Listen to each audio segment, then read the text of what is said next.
hot out on this lovely Wednesday afternoon. I was gonna say morning, but anyway. Today I am thankful for low quality cameras and not the best lighting. Welcome to It Is What It Is Tarot. Hi. So, why do I ooh. Okay, alright. I felt like I was just like lagging or something. Today is April 22nd, Wednesday, 2026, and it's Earth Day today. And apparently, this year is the 56th celebration, I guess. And the theme is asterisk. Because I asked Google, I was like, today is Earth Day, right? And Google was like, yeah, 56th Earth Day, April 22nd, and the theme is asterisk. Our power, our planet, maybe? Let me see. So, I guess that's what we're going to do. Also, the timeliness of everything, like, I'm glad I did that last L free when I did, because I feel like my world has opened in a way that I didn't expect or anticipate, in a way that I kind of forgot. Um, but I'm glad I was reminded to be open, right? What? Oh, she was listening. Gemini is AI and can make mistakes. Love that. Our power, our planet is the theme. The world is celebrating the 56th anniversary. What? Oh. I think that was the quotation mark, not asterisk. Never mind. So, but I'm gonna go with the asterisk anyway. Yeah. So breaking cycles, breaking loops. And excuse me, I hadn't like I walk around as me, right? I live my life as me, and everyone that I encounter and interact and engage with, I encounter, interact, and engage with as me, the person who has lived my life for all of my life. And especially when it comes to like strangers, new people, new connections, it's like no one knows me until they get to know me. And sometimes it's like there are certain narratives or stories that I tell myself and ways that I either try to compensate for, enforce, or contradict that narrative that I feel like without the context of knowing me, especially within the context of like decades of my life, if not at least a good decade, it's almost like the attempt at contradiction and the confirmation and the contextualization like doesn't make sense. And like I don't know, it just like really sort of struck me that I feel like because my journey, my life's journey has been my life's journey, sometimes I try to like compensate in some ways because there are certain things that like there are certain things that just aren't captured by whatever. And then it's just like it's not necessary. And I was like, whoa. So it's been a lot. And I'm like open to things that I wasn't necessarily open to before. I feel like I may every now and then I'll get a feeling of like Knight of Swords and the Nine of Pentacles. Every now and then I'll get a feeling of I don't know, the Mercury retrograde blues. Even if Mercury is in retrograde, where it's just like because I've grown, I might like look back on past relationships and be like, I could have been more patient here. I could have expressed maybe more empathy there. I could have been more understanding. And I feel like the thing of hindsight is like, especially in that sort of reverie, maybe if reverie is the word I want to use, it becomes easy to see where I could have done better if I was then who I am now. And it's also easy to not necessarily keep fresh in the brain, like the reasons why certain relationships fell apart. You know what I mean? So, anyway, it's time for a narrative to change. But that's my little 6 minutes. I want to do an asterisk. So, we're going to do an asterisk. I guess that is 3 poles, right? The star and the fool. Look at that asterisk. Asterisk, asterisk.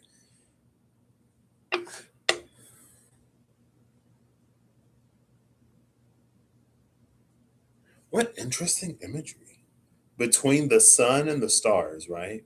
And here it's like the sun isn't even the major star because you can see it's white and not yellow, right?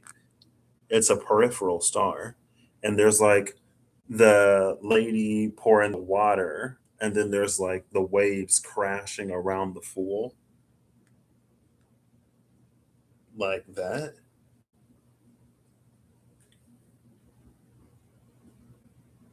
Interesting.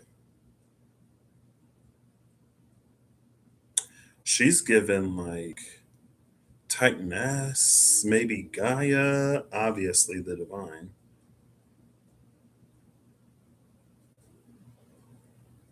But yeah, like pouring the water out of the jug, right? And then it's like this huge thing, like the fool's living in the dollhouse of the lady in the star. Anyway, 3 poles.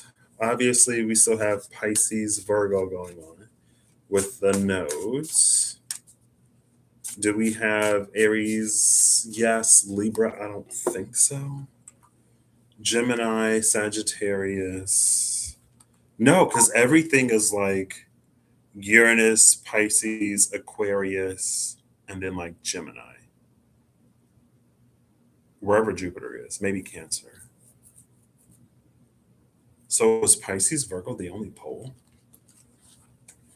Anyway, since I don't necessarily know what I'm doing, Justice at the bottom of the deck. I love how radiant she looks. I saw it. It's funny. Justice and the Queen of Wands. Look at their mirrored postures. Interesting. But there's no black cat in Justice. All right, all right, all right. I got about an hour. Okay. So I want a central card, and we're just gonna go for it today. So I'm gonna shuffle, pull, shuffle, pull, shuffle, pull, or a flip. Oh, the High Priestess. Okay. So from here, I'm gonna cut the deck in half since we're dealing with. There are 3 axes and 2 polarities, right? There's the one on the left and then the one on the right as the polarities, but there's going to be 3 axes. So there's this, and then that because it's an asterisk, right? I'm doing a 6 pointed asterisk and not an 8. Yeah, it has 6 points. But the way it is on my keyboard, it's like 3 on the top and 3 on the bottom. So it has a vertical line. For some reason in my mind, I was seeing a horizontal. So instead of it being like 3 and 3, it was like 3 and 3, kind of asterisk, which is close to Offerligo, I think, in the Liverpool. And we did just see both treadle and stankness. Anyway, yeah, 2 and 2, B and J. Look at that. And I'm just going to pull off the top. So we'll do this one first, and then this one. Now, these are for context, and then I'll pull these two for the actual card, right? And I'm getting context because I don't have a spread laid out in front of me. So this is one. The polarity defined as the same Pamela Coleman Smith title card and the Two of Pentacles. Also, look at the waves in the back. Is that a theme today? Waves. And with the High Priestess here, with the moon in the High Priestess, even the way her cloak is draped gives a sort of aquatic feel. The High Priestess is the moon. The moon controls the tides or affects the tides, if nothing else. So that's interesting. The next polarity is going to be this one with the Nine of Cups and the Nine of Wands. It's interesting that the Nine of Wands is here. I saw a Nine of Wands card yesterday in a way that I've never seen it, which was, in this card, not so much. You can kind of sort of see it like the gap as a barrier or an obstacle that has finally been overcome, right? So instead of this person standing guard at whatever pathway is behind him with the Eight Wands, it's like he's just emerged from behind the Eight Wands, having experienced something on one side, but now on this other side. And so this almost rings something more like trauma, or just like the lingering experience of everything that he just came from. And I had never seen it that way before. Again, usually I see it as the person standing guard at that point, not necessarily like going through it. And this is like, again, him immediately on the other side of, if you look at him, what was obviously a harrowing, if nothing else, experience. He's like bandaged and bruised and clinging on to that wand for dear life. And then we'll pull the cards from the bottom. So what I'm doing is I split the deck in half. I'm pulling the clarifier, significator from the top, and then a card from the bottom. And so then this last one will be the Two of Wands.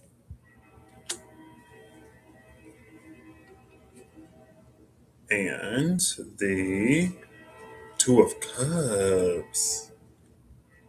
Interesting. We had Nine of Wands, Nine of Cups, Two of Wands, Two of Cups, and then the title card with the Two of Pentacles. All the twos are here except for the Two of Swords.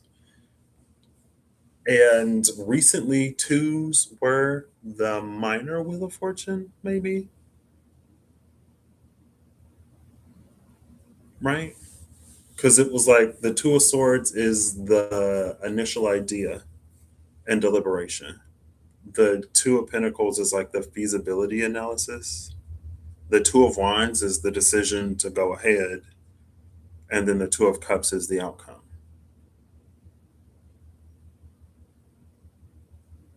So we see everything here except the deliberation. I mean, there are still cards face down. And then we take the face down card at the bottom of the deck over here. We have the Five of Wands. Five of Wands, it's very much today like everyone has an opinion. Everyone has an opinion and everyone has like an end goal in mind. More so an end goal because of the confrontation in the Five of Wands, but bottom of the deck over here is the Eight of Pentacles. So together, it could be like everyone has an opinion, everyone has their own motivations and end goal, but does everyone have this sort of drive, dedication, and determination to um, make it happen.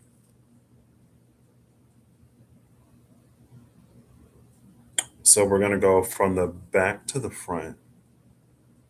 Our power, our planet is the theme this year, right? The cards on the table. So the middle of the asterisk is the high priestess. The three poles are the title card and the two of pentacles. And it's funny, this is like, it's literally how he's lined up. This is the title card, this is the high priestess, and this is where the two of pentacles is. And he's looking at the two of pentacles because it's like this diagonal. The second polarity was the nine of cups and the nine of wands. And the third is the two of cups and the two of wands. The one that I mentioned first, I'm pretty sure is on the left side where the black B column is. And then the one on the right is the second one I mentioned, and where the cream white J column is relative to the high priestess, right?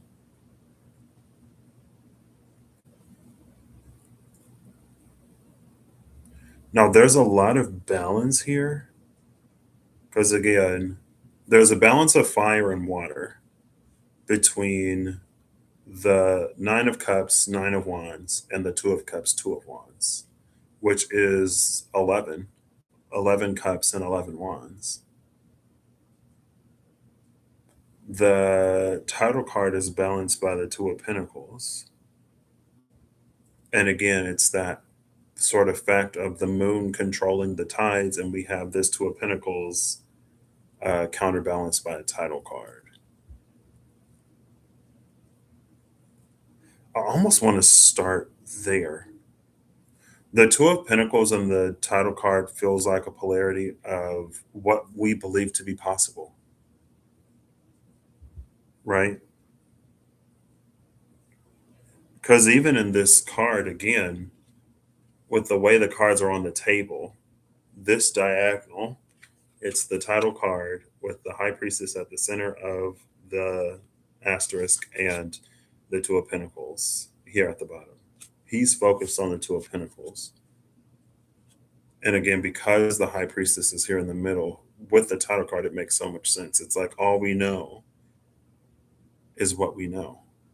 And so when it comes to weighing the pros and cons, and again, like with that nine of wands, who had just emerged from one thing and is still sort of carrying it with him on this other side. And even if you look at it, like where he is now, it looks like something paved or concrete, and behind him looks like it could be a desert or a mountain range. Like the terrain is different, right?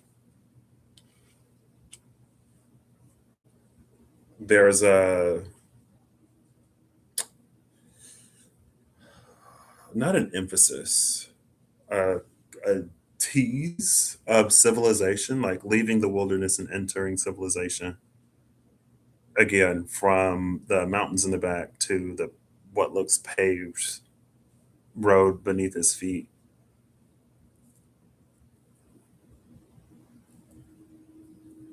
Anyway,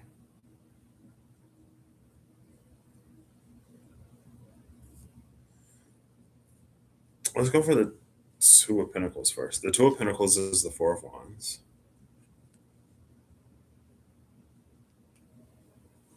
And the title card is the king of wands.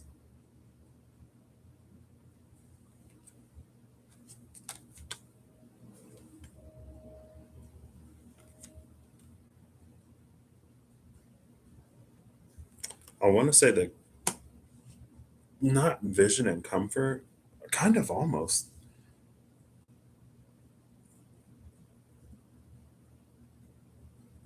This is such a visionary energy. And the star is Aquarius, right? And the asterisk looks like a star. We saw the star. Also, I showed you the star, right? I was like, oh, asterisk like this. This is,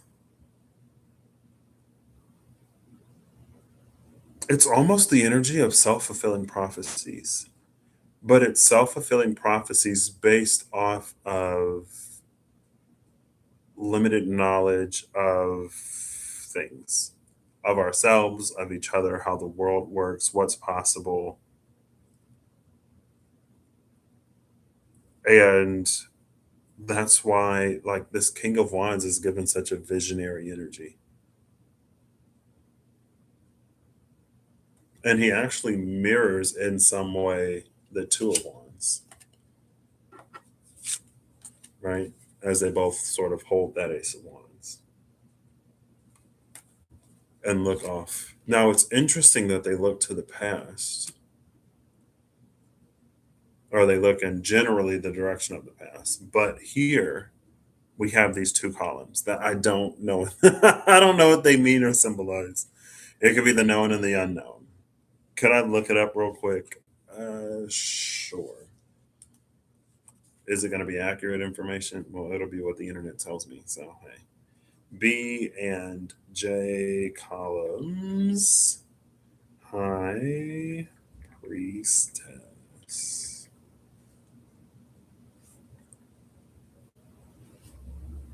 This is coming from Reddit 6 years ago.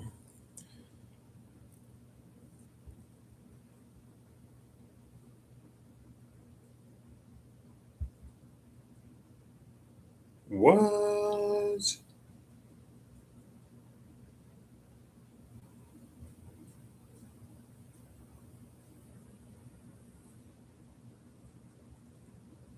One second. Okay. So, according to Reddit, user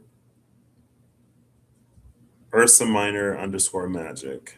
I had to like break her name down because Ursa Minor was a word. Anyway, they stand for Boaz, and I want to say, I want to pronounce the J like a H. Jack Jachin. I know that's not right. I could probably Boaz and Jachin. Jachin. I'm gonna say Jachin. Jachin. Jachin. And according to the Bible, Boaz and Jachin were two copper, brass, or bronze pillars which stood on the porch of Solomon's temple, the first temple in Jerusalem. They are sometimes used as symbols in Freemasonry and tarot. And then the Vicinator,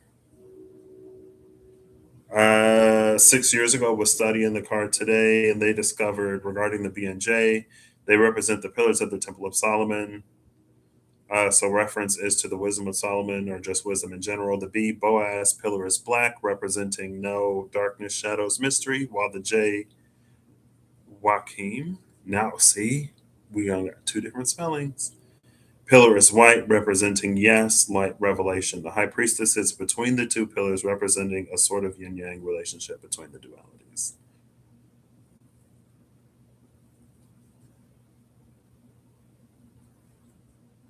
Someone says high priestess doesn't stand a chance against Star Platinum. I don't know if that's a JoJo thing.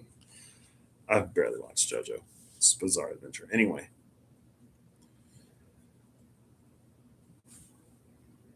so it is fitting that the title card sits on the side of B. That was like that mystery, right? And the Two of Pentacles sits on the side of what they say is revelation, or that which has been revealed.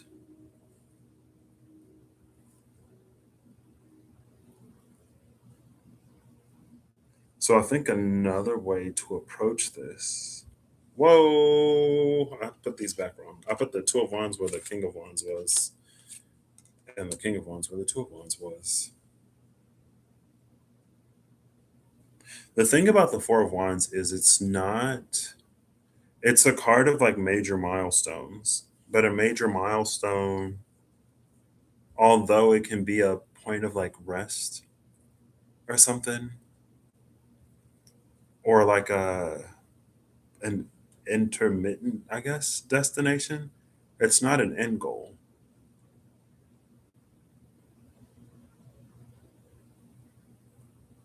right?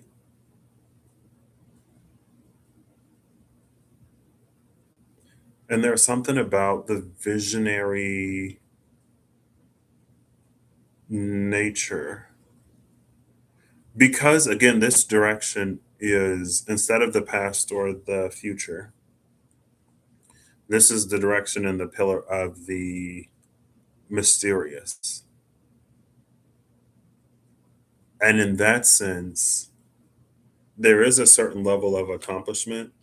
It's like when he was young, he was this two of wands, and then he ended up as this king, right? Later in life. Again, with the four of wands being a milestone,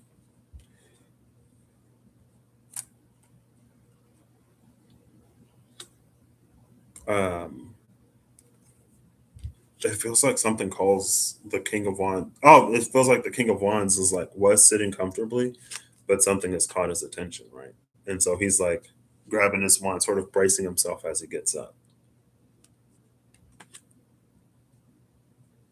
There is an allure to mystery, and it's also, of course, to like use your intuition, discernment. Just because something is mysterious, mysterious, dark, and dangerous doesn't necessarily mean you want it in your life, right? And we can learn that lesson in a variety of ways. But also with the Pamela Coleman Smith title card, there is a thread of like regretting, potentially regretting the things that we don't do, that we feel called to, or that grab our interests, but that we don't sort of go for. There's something more. There's more. That's this axis. And it's like there's a peace and a comfort that we can find in our daily life, and there's no right or wrong way to necessarily live life, necessarily. Um, but there's more to life than like the 3D tangible things that we see. And fulfilling our base desires and necessities, like there's something deeper, something that apparently stirs the spirit or the soul or the heart.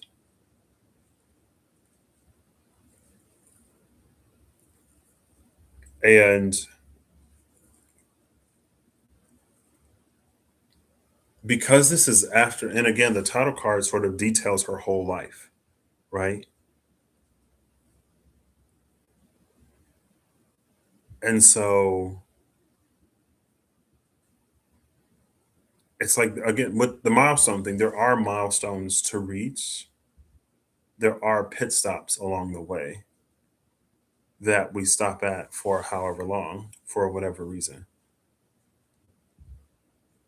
And so it's not to necessarily rush to the end of something. And it's not to be necessarily so disillusioned with like day to day life, practical matters, because we're so enchanted by a fantasy, or like we're so worried about and focused on the future that we miss a lot of the present.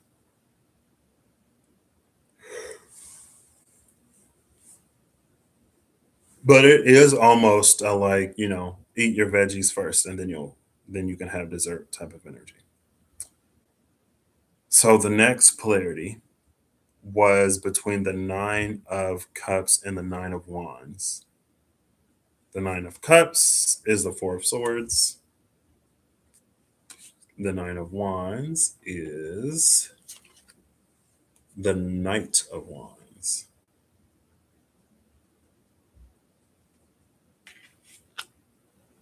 Four of swords, Knight of wands. Two very different energies, right? One quick ball. Because the Four of Swords is convalescing, they're not necessarily extreme. Like there is a universe where one precedes the other and maybe wraps back around to the first, right? Either the Knight of Wands is partying so hard, having such a good time that they got to rest and recuperate, or after a period of rest, recuperation, and like rebuilding oneself, someone is like full of vim and vigor and a thirst for life.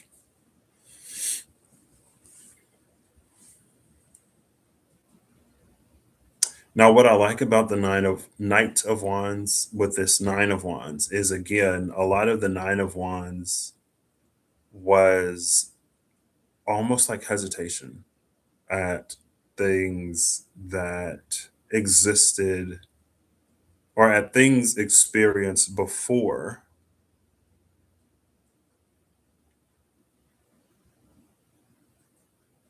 a transition. And what I like about the Knight of Wands is this knight is fully armored, but because he has a mount, his movement isn't as encumbered, right? So it's not necessarily like a star card or even like what, Six of Swords. It's or an Eight of Cups. It's not a card of movement where the person is like unfettered. Again, like he's fully armored and armed with this wand that looks like it's been shortened to a club, but it could just be hidden behind the horse. Um, it's almost very much like a you can be scared or you can have your guard up and do it anyway type energy. Almost like if you have to do it scared, then do it afraid, but do it. Now, what's interesting is though that because of the scenery in the Knight of Wands, it looks like there's a return. I think every card on the table so far, by and large, most cards on the table are looking in the direction of the mysterious and the unknown. They're looking towards the left. But yeah, with the background, it looks like he's headed back into the wilderness after maybe doing some maturing, maybe getting some armor. Maybe there was a forced retreat because something happened that somebody wasn't prepared for. And maybe that almost walk of shamey, tucking your tail between your legs, strategic retreat type energy. It's like there's a lot of emotions, obviously, that could be behind that. But it is very much so also like a live to fight another day type energy. It is also like almost like not everything we encounter are we necessarily meant to conquer at the jump.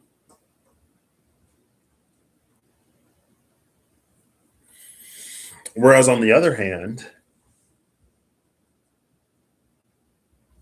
with the Nine of Cups and the Four of Swords, it could be like desiring rest. So this is an interesting dichotomy. Okay. This polarity here, it almost feels like it's around not necessarily it's around experiences that we weren't necessarily prepared for in a not extremely traumatic capacity, right? More shocking than traumatic. And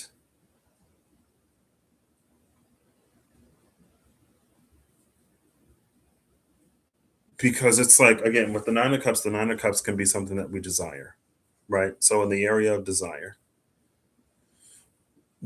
and reservation with the Nine of Wands, um, or desire and disappointment with the Nine of Cups and the Nine of Wands, is this polarity.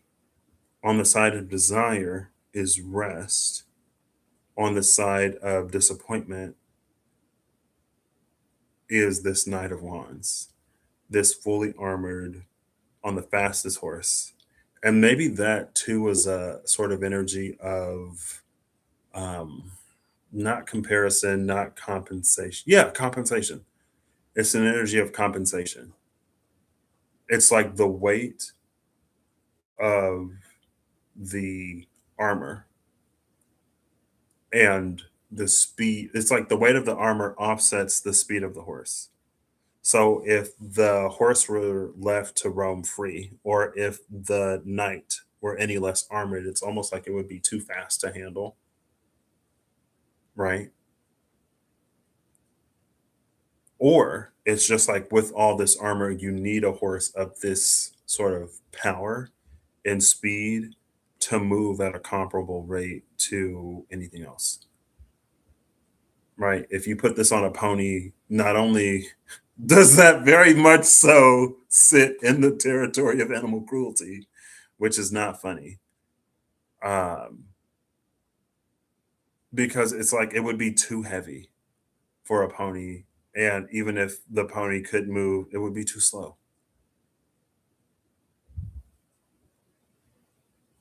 It feels though like the prevailing sort of vibe off of this card is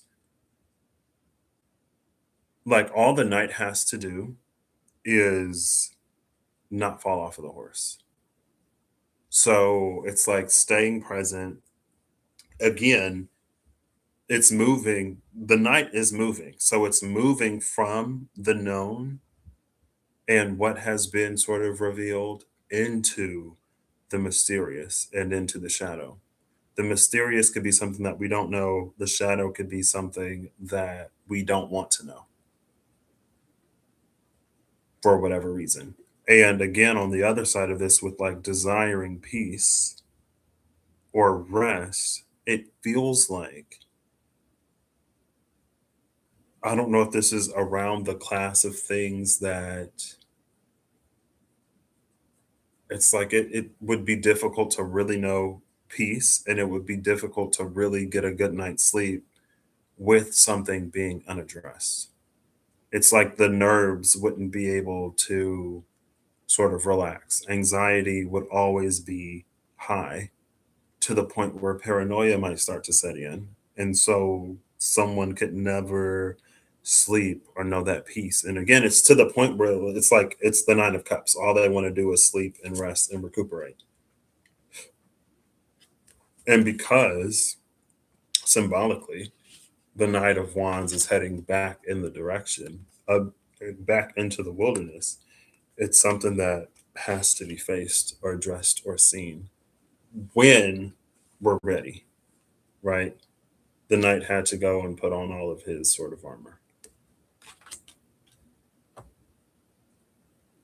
Again, that Knight of Wands feels are like that walk of shame, whatever, tail tucked between someone's legs. It feels like something that somebody wasn't prepared for. And so again, it's like not to be ashamed or whatever. Almost like if someone were, let's say someone is desiring a certain amount of peace or rest or ease,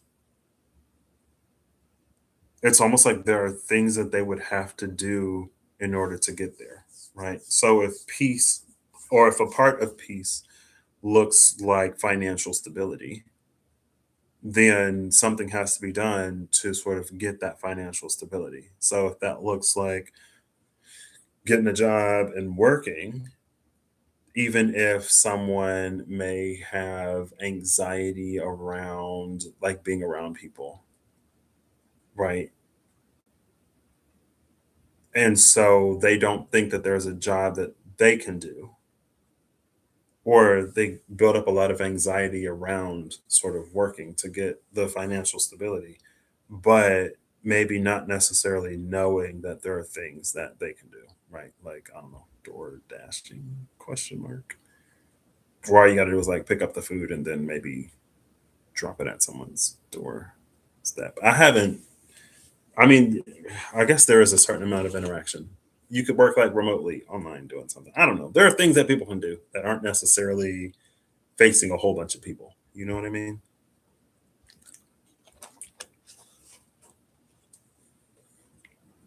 It's almost the cost. And again, like the horse feels like life, feels like the, you could say the hand of the divine. I don't know if there's necessarily a word. I feel like there's a word that I want to use, but I don't know if there is one. I could ask Google. Google gave us what? Uh Theurgic rights, maybe. It's just like it's life, but it's orchestrated in a way to get someone where they're going. And again, it's like all you have to do is be present. All you have to do is show up. All you have to do is stay on the horse. You don't necessarily have to. Is it doff? Like Don and Doff? You don't necessarily have to take off all the armor and show up fully. Like you, obviously, you can. Um, you don't have to take off all your armor and show up like fully vulnerable. Because again, if you have to do it scared, then do it anyway.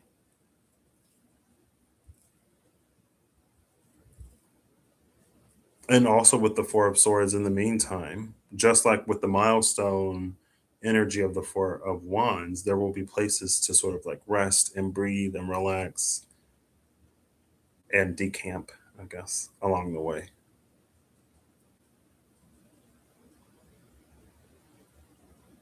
It's not necessarily one last job energy, but it is a very like back into the wilderness type of energy. And it's also interesting because this rest is on the side of the unknown. So it's either never been known or it's been forgotten or it's been long enough and life has been harrowing enough that someone feels like they've forgotten what like peace feels like and what like a good night's sleep feels like. This could be somebody with a stuffy nose. I don't know. I don't remember the last time I could breathe. Okay. The last polarity is the Two of Wands and the Two of Cups. And it feels like what we seek, it's not necessarily what we seek and what seeks us. It kind of is what we seek and what we meet. Or because the Two of Cups is first, what we meet and what we seek.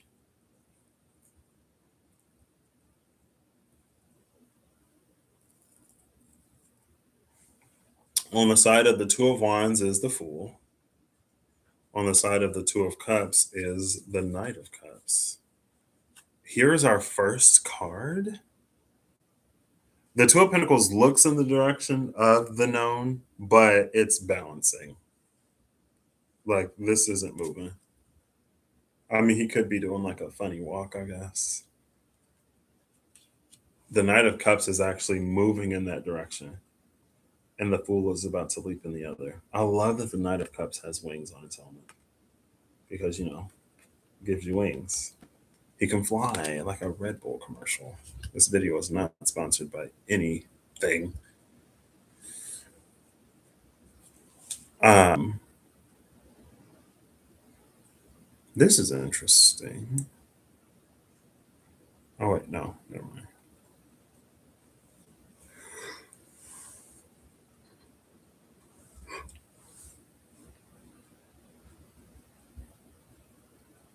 This feels like, I don't know, this is almost giving me like a dungeon delver exploration-y type vibe. The Knight of Cups is heading in the direction from the direction of the unknown to the direction of revelation, illumination, the known light, from a no to a yes. If the folks on Reddit are to be believed, I am trusting that one of those two people did their due diligence and that the information they came across was accurate. Um, but it's like cup by cup. Like you see this whole river. He's got a cup. And it's like little by little, things make the transit from unknown to known, from mysterious and shadowy to illuminated and ordinary, common knowledge. Um, what's the opposite of mysterious? But, excuse me, it takes an act of courage. You could say it takes an act of courage to do it, but the fool just jumps in. There's no lifeline for this fool after they take that leap. It's actually going deeper. The on the right side here, back there, that see that stone thingy? She's giving me Stonehenge, right? Like Stonehenge is behind. Stonehenge is known to the fool, and they are leaping off of this chasm into a greater unknown. Um, I feel like obviously, not, use your intuition and discernment. Um, it feels like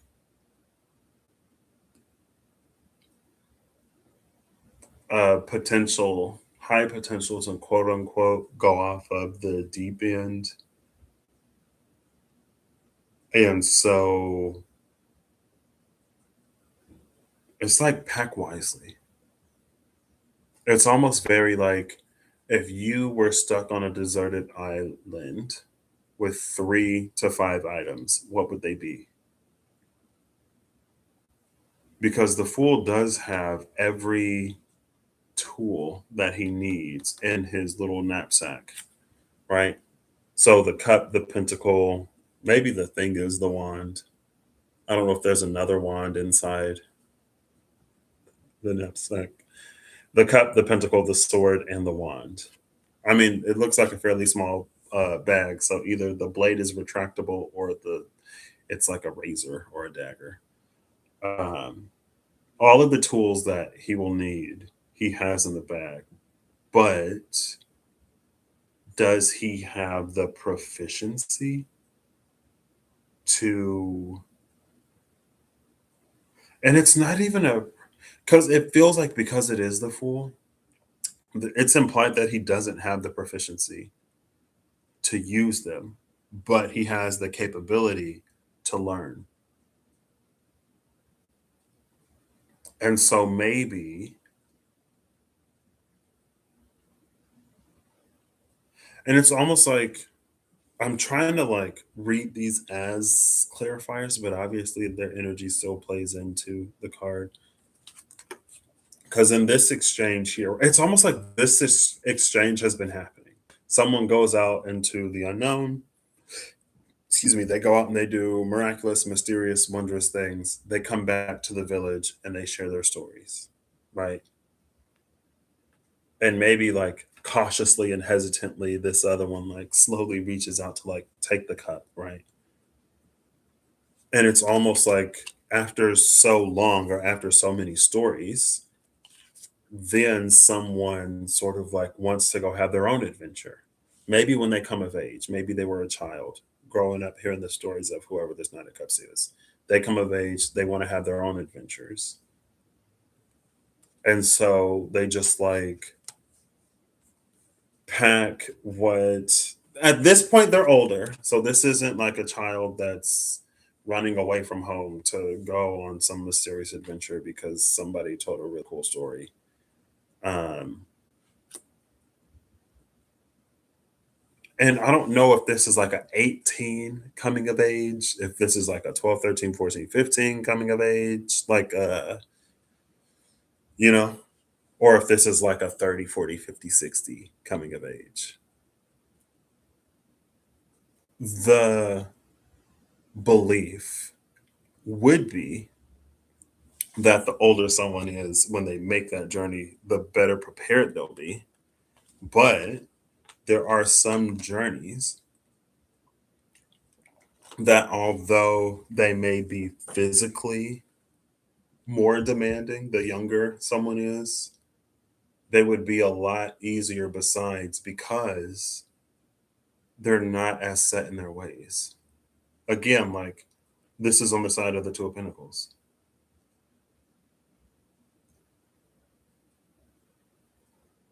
right?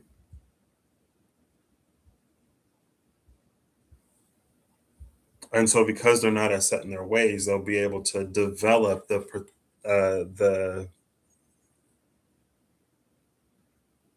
capability. I feel like there's a P word,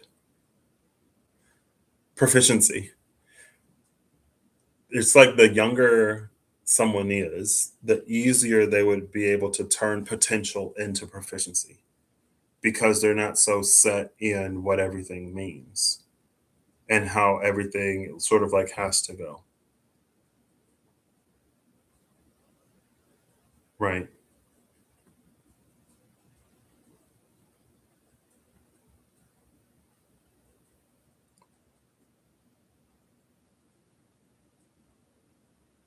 So again,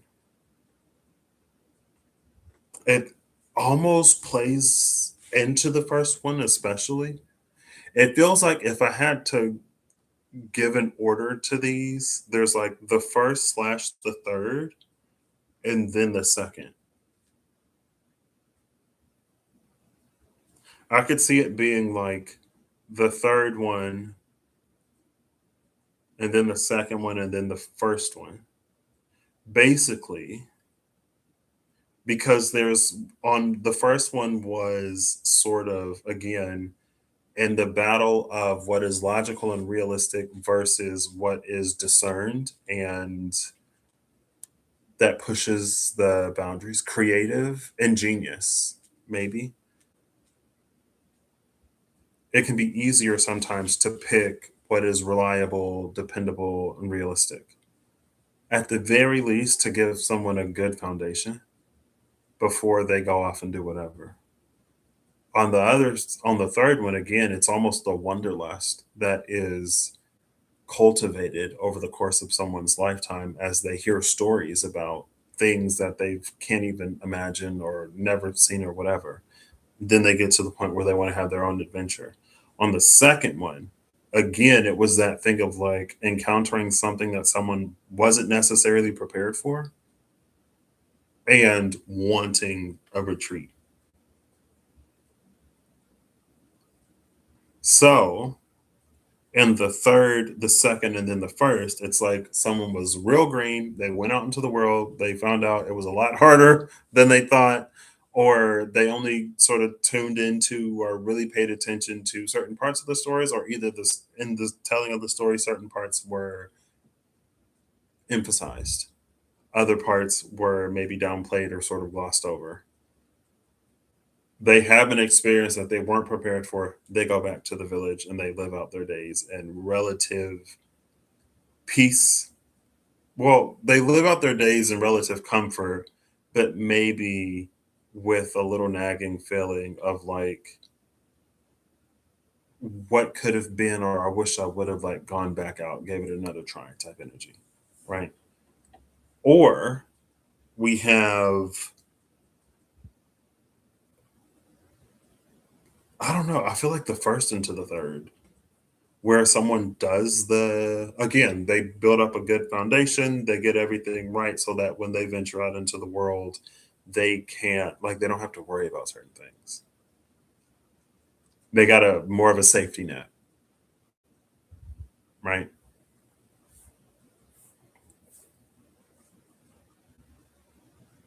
And in that one, then the second one, the armor on the Knight of Wands could be like their safety net, but it could also be, it's almost like a element. In that way, there's an over preparation. And so on that journey through the wilderness or to the wilderness for the first time, there's a lot. It's like things will get stripped away, right? So that could obviously be low hanging fruit. Someone who works really hard for a long time to be very comfortable in life and to have enough of a nest egg and an emergency fund and everything else for their loved ones to also be comfortable.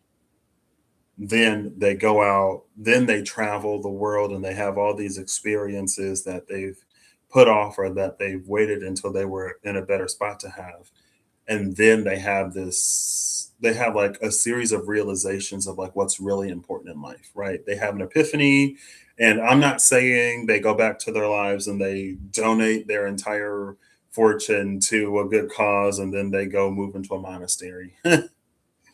But it is kind of sort of that, like, while they're out, after they've already built up everything they built up, while they're out in the world, they realize that, like, maybe so many of the things that they acquired, they don't need, or it doesn't provide as much sort of happiness or something like that.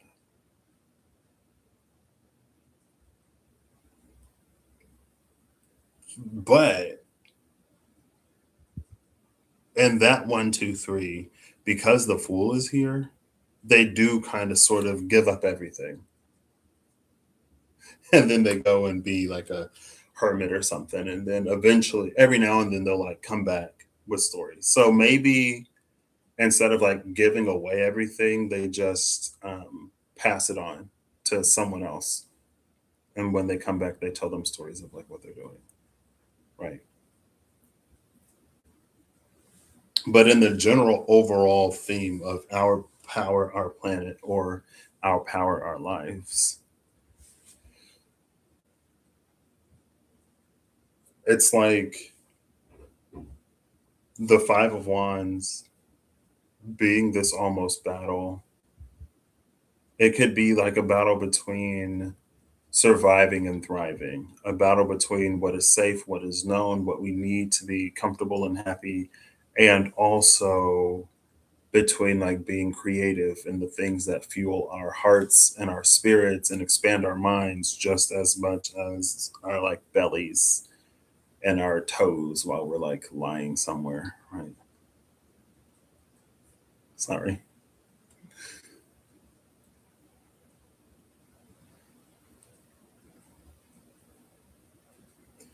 And it feels like I want to get another card here because it feels like it's like all of these things swirling around the high priestess, right?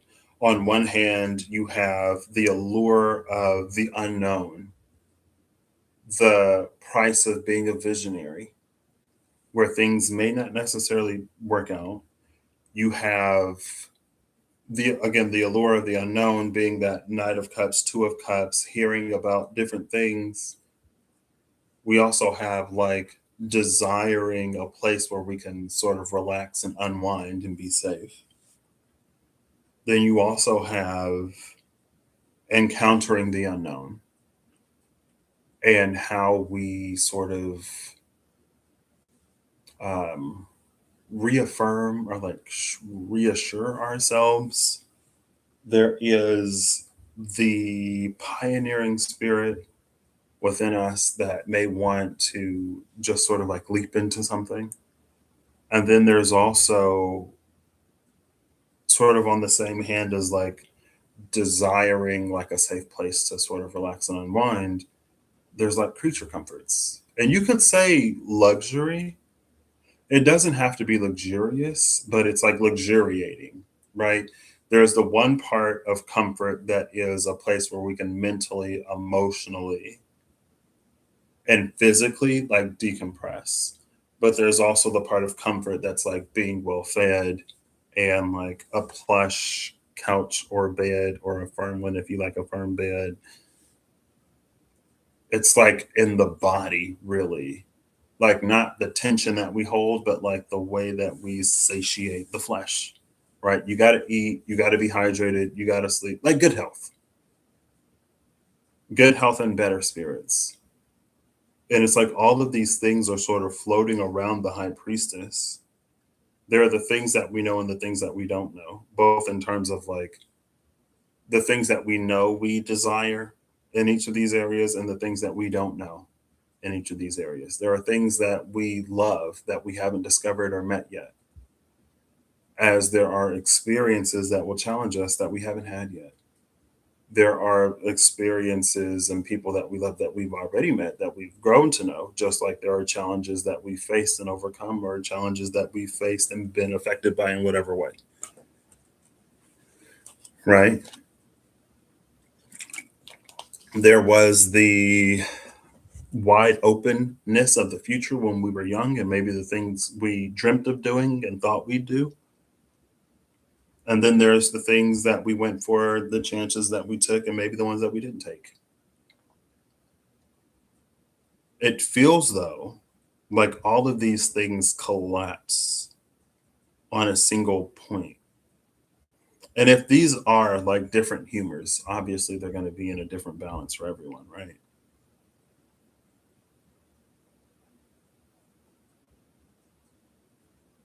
I wish I could really boil these down. Like luxury and comfort. Okay. The As like two different things. The humors of luxury and comfort, the humor of bravery and courage, the humor of like a sort of romanticism, the humor of exploration, and then the humor of passion, creativity, and vision.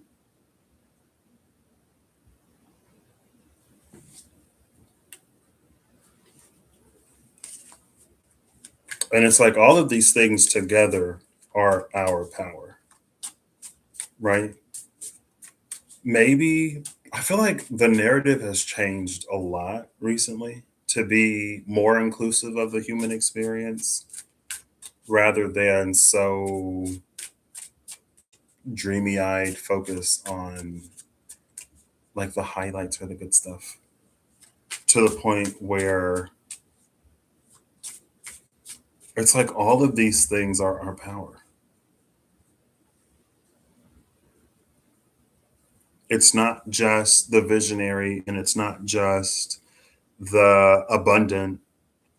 It's not just the like good times, and it's like the whole experience. And obviously in embracing the whole experience, we get more control. Control isn't necessarily the word, more presence maybe in the day to day, agency in our lives maybe. All right. On top of this high priestess, I want to play flip. Oh, I'm gonna look before and after the other title card. That's what I'm gonna do. I'm gonna cheat. Four of Pentacles, Nine of Pentacles, and Death. And maybe this is like, and remember, you can't take anything with you when you leave. Or remember that you can't take any of the physical things with you when you leave. All that you leave with, you leave in love.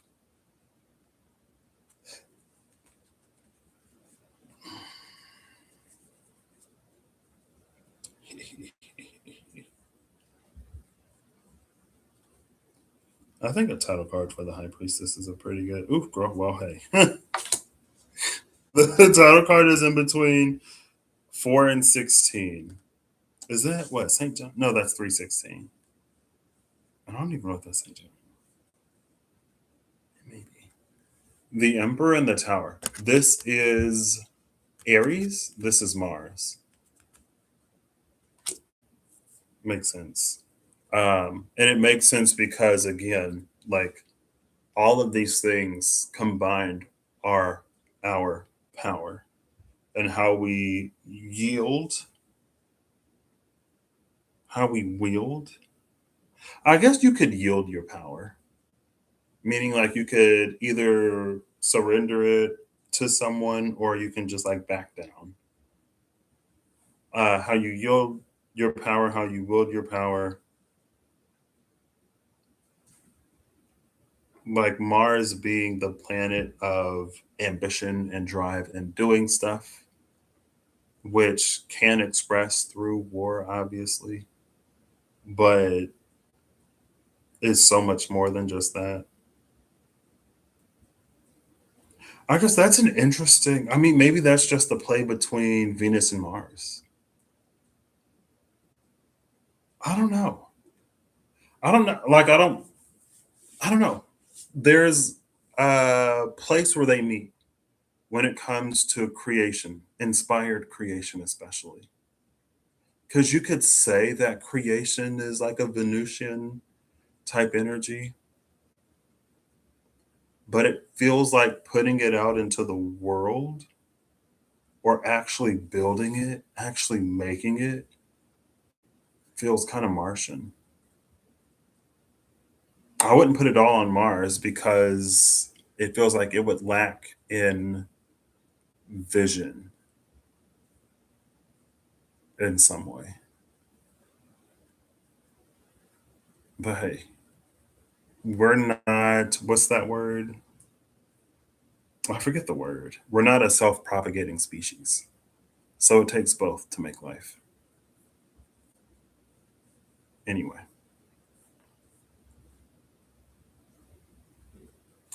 it is almost like between the Emperor and and the Tower. It's like it's either a force that we can use or it's a force that will use us.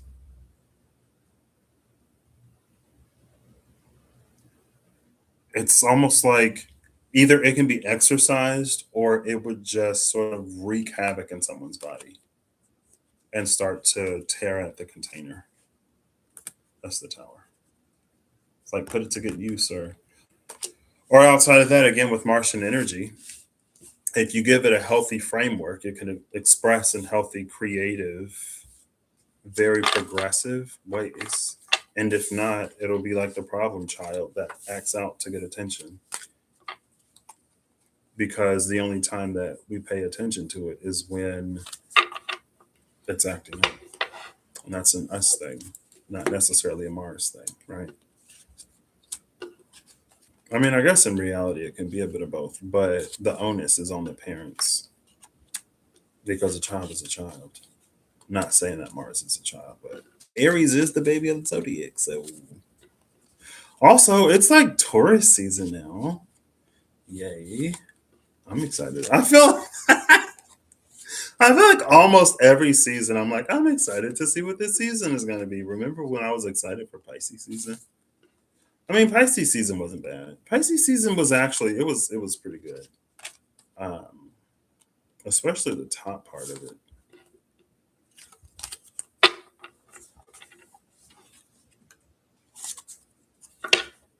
All right, Nine of Cups, Knight of Wands at the cut.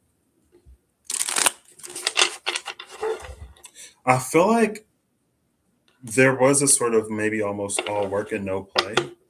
Temperance. It's all about that temperance. It's all about that balance. I should have went looking for temperance because it was like putting everything in balance. It felt like there was a point where they all meet in a very powerful way. And it's almost like I'm not I'm not very well educated on the thought leaders, especially when it comes to psychology and human behavior and stuff like that. Um, but again, it's just very much like the more we know ourselves in our totality, the better able we are to do something or to do stuff, right? And the better prepared we will be to face the unknown and to like claim territory in wild frontiers and know that's not a colonization metaphor. Again, just like the Knight of Cups moves things from the unknown and mysterious to the known, illuminated, revealed. Um, yeah. Anyway.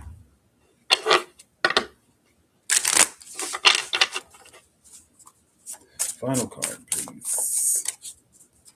That's like presence is our power. And to be embodied is to be present with the self. King of Cups with the moon card at the bottom. Pisces and Scorpio energy, fixed water. Under that is the Queen of Pentacles, Capricorn. Between that's I don't know what you call that. Capricorn sits in the middle of the Pisces Scorpio trine.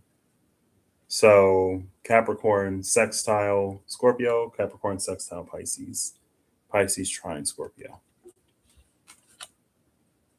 The Queen of Pentacles sits in between the unknown and the deeply felt.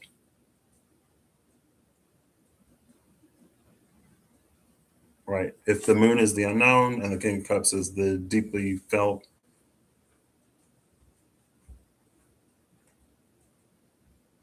it's almost like it's in a very like artistic sort of way. Like there's the self-expression that is obviously self-expression, but it's like our lives are the greatest and maybe ultimate form of self-expression. And there's a lot of things that we don't control. There's a lot of environments that we don't like, we can't dictate, and circumstances that we don't necessarily ask for.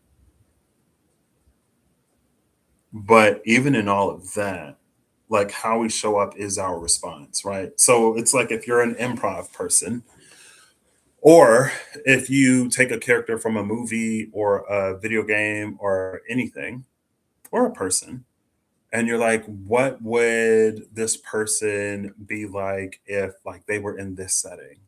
And then you kind of sort of take who they are and you imagine how they would react and respond. Well, it's like we do that in our own lives every day, all the time. And it's not necessarily, I feel like it's not necessarily to curate anything, but it's like to realize that we have the power to be. And apparently, being is power. So I don't know. This one is deep in the take it as it resonates territory. I mean, kind of, sort of, not so much. It just feels like it's sort of overall symbolic of just like life, which I guess I shouldn't be too surprised about if we're doing something like Earth Day. But I guess you could say it is very like you being who you are is your power. And you can choose to wield that power or yield that power in any situation you find yourself in. And all of those different aspects, all of those different humors or motivators or aspects or whatever.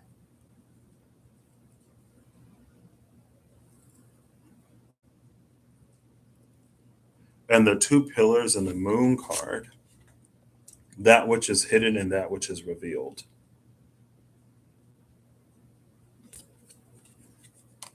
And it's almost like there isn't anything that can be hidden.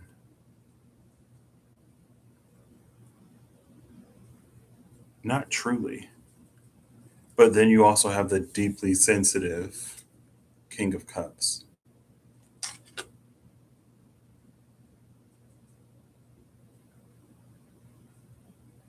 I think the King of Cups is here instead of the Queen of Cups because it is a marriage of forces, right? So the mind also plays a part. The trick is to not let the mind force meaning or overstep its bounds, which is kind of forcing meaning.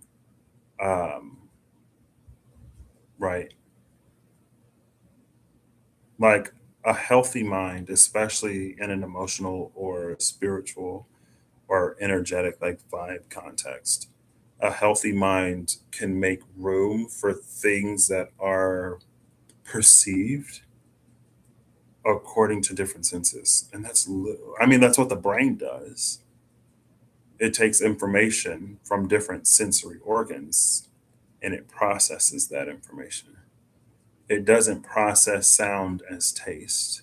Okay, well, this isn't about whatever that thing is called. What is it called? I don't remember. Because I feel like somebody's there, like, yeah, well, see, I can taste colors. It's like, okay, well, for you, it works that way. It doesn't experience, it doesn't perceive like sound as taste or sight as feel or whatever. Obviously, there's some bleed through. It's the point of like it allows it to be what it is and uses that to paint a picture. And, less in the was that anthropomorphizing things where we see faces and things that don't have faces anyway. I hope you all have an amazing whatever whenever you see this. I hope you're acting in alignment to make all that you wish to experience your reality. I hope that whatever you need along your path, journey, and way, whenever you need it, you get it. And I hope it's in a way that you can understand. And I feel like, I don't know, I feel like I almost wanted to talk about that fool a little bit more. Where's the magician? The magician is in between the Wheel of Fortune and the Empress. You can say like that which naturally transpires and that which we birth into the world. I wanted to look before and after the magician because you could say the magician. I mean, you could look at the magician, you can look at the world card. I was going to say it's like a realized fool because the magician knows how to use all those tools that were in the knapsack.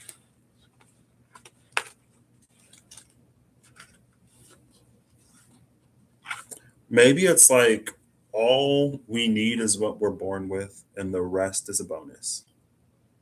Sometimes, oh, she's giving like old school D&D and maybe current D&D. Sometimes we can have so much that we become encumbered, and being encumbered impairs again, like with that Knight of Wands. The armor of the Knight of Wands is so heavy that it needs a horse as powerful and fast as the horse in the Knight of Wands to go anywhere.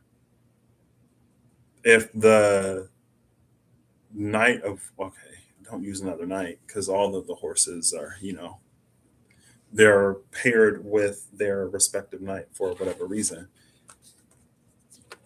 The horse that was there made up for the fact that the knight was so encumbered. The armor is too heavy, the weapon is too heavy, he can't even really walk. So maybe that's a mounted combat sort of type person because once you get him off the horse, he can hold a line like nobody else. And it did come with the Nine of Wands in its traditional sort of meaning.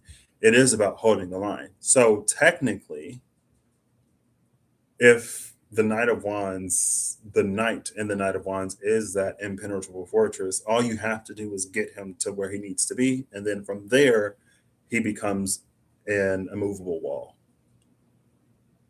then you're good. But you got to get something that can't move to the place that it needs to be in the middle of a whole bunch of things going on. And maybe that too is sort of a part of it. Like that's the life in it, where like things are transpiring in ways to get you where you need to be in the midst of everything happening. And yeah, I gotta go to the restroom. So, bye.